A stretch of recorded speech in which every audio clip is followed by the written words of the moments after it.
বাংলাদেশের আধ্যাত্মিক শিক্ষা কেন্দ্রগুলোর মধ্যে অন্যতম পিরোজপুরের নেসারাবাদ উপজেলার সারসিনা গ্রামে অবস্থিত সারসিনা দরবার শরীফ। দরবারটি ইসলাম প্রচার ও প্রসারের জন্য বাংলাদেশ সহ ইসলামী বিশ্বে সুপরিচিত। এই দরবারের প্রভাব এতই ব্যাপক যে অনেকে পিরোজপুর জেলাকে চেনে সারসিনার কল্যাণে। ঊনবিংশ শতাব্দীর শেষের দিকে বাংলার মুসলমানরা যখন নিজস্ব ধর্মীয় মূল্যবোধের বিসর্জন দিয়ে হিন্দুয়ানি সংস্কৃতিকে ধারণ করেছিল, তখন এই দরবার শরীফ ইসলামের প্রচার ও প্রসারের বিশাল এক ক্ষেত্রে পরিণত হয়েছিল। সে সময় মুসলিম পুরুষরা লুঙ্গির পরিবর্তে ধুতি পরত, নামের আগে শ্রী ব্যবহার করত। অন্যদিকে মুসলিম নারীদের কপালে লাল টিপ ও সিঁথিতে সিঁদুর দেওয়া ছিল সাধারণ বিষয়। তাই পূর্ব বাংলায় ইসলাম শিক্ষাকে শক্তিশালী করতে নিজ বাড়িতেই একটি মুসাফিরখানা স্থাপন করেন সারসিনা গ্রামের বাসিন্দা মুন্সি জহিরুদ্দিন। পরবর্তীতে তার নাতি শাহ সুফি নেসারউদ্দিন আহমেদের হাত ধরে সেই মুসাফিরখানাটি সারসিনা দরবার শরীফ হিসেবে প্রতিষ্ঠিত হয়। অনেকের মতে শাহ সুফি নেসারউদ্দিন আহমেদের মাধ্যমেই এদেশে ইসলামী রেনেসার সূচনা হয়েছিল।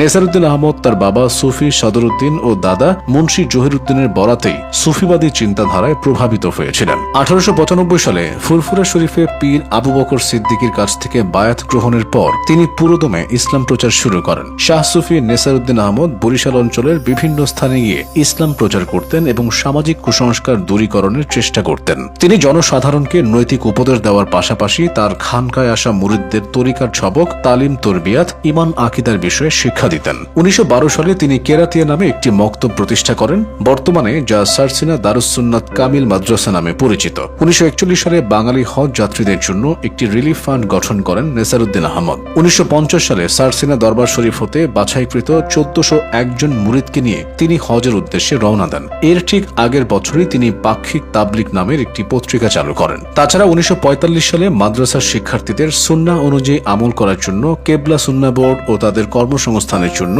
তাঁত শিল্প গড়ে তোলেন শাহ সুফি নেসারউদ্দিন আহমদ। 1952 সালে শাহ সুফি নেসারউদ্দিন আহমদের মৃত্যুর পর দ্বিতীয় পীর হিসেবে সারসিনা দরবার শরীফের দায়িত্ব গ্রহণ করেন তার জ্যেষ্ঠ পুত্র আবু জাফর মোহাম্মদ সালেহ। তার আমলে সারসিনা দরবার শরীফের অভূতপূর্ব উন্নয়ন সাধিত হয়। সারসিনার স্বল্প পরিসরের টিনের ঘরগুলোর পরিবর্তে গড়ে ওঠে বহুতল সব ভবন। তাছাড়া তিনি প্রায় 3000 শিক্ষা প্রতিষ্ঠান গড়ে তুলেছিলেন এবং ইসলামী আরবি প্রতিষ্ঠার জন্য সুদীর্ঘ আন্দোলনের সাথে যুক্ত ছিলেন। 1990 সালে তার পরলোক গমনের পর সারসিনার তৃতীয় পীর হিসেবে দায়িত্ব পান শাহ মোহাম্মদ মোহেবুল্লাহ। তার আমলে একটি সরকারি মিনি হাসপাতাল, পুবালী ব্যাংক, অডিটোরিয়াম, ডাক বাংলো, মাহফিলের জন্য বিশাল মাঠ, অজু গোসলের জন্য কৃত্রিম জলাধার সহ নানা স্থাপনা দৃশ্যমান হয়। তবে গত বছর তিনিও ইন্তেকাল করায় বর্তমানে সারসিনা দরবার শরীফের পীর হিসেবে নিয়োজিত আছেন শাহ আবু নসর নেসারউদ্দিন আহমদ হুসাইন। পিরোজপুরের বিখ্যাত এই দরবার শরীফে বছরে 2 বার বড় মাহফিলের আয়োজন করা হয়। প্রতি বছর মার্চ মাস এবং ডিসেম্বর মাসের 3 দিনব্যাপী মাহফিলে